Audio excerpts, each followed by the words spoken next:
இன்னைக்கு ஒருவேளை உங்களுடைய கைகள் நீட்டப்படுகிற கரங்களா இருக்கலாம்.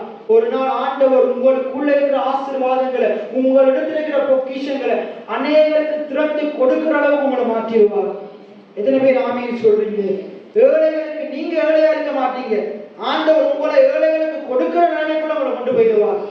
எத்தனை பேர் ஆமீன் சொல்றீங்க? எத்தனை பேர் ஆமீன்? எத்தனை பேர் இப்படிப்பட்ட வாழ்க்கை வாழணும்னு விரும்புறீங்க? நீங்க விரும்புறீங்களோ இல்லையோ, நீங்க விரும்புறதை காட்டிலும் ஆண்டவர் கோடி மடங்கு விரும்புறார். அதனால இப்படிப்பட்ட விதைகளை கண்ணீரோட விதைக்கு உதவி செய்து கொண்டிருக்கிறார். எத்தனை பேர் ஆமீன் சொல்றீங்க? அப்ப ஆண்டுடைய பிள்ளைகள் இப்படிப்பட்ட வாழ்க்கை தான் வாழணும்.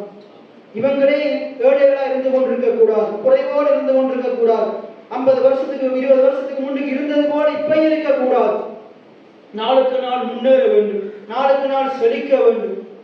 எதுக்கு செழிக்க செய்கிறாரு? இப்படிப்பட்ட நன்மைகளை செய்யறதுக்காக வேண்டி. பைபிள் சொல்லுது, நாம எதுக்காக உண்டாக்கப்பட்டோமா?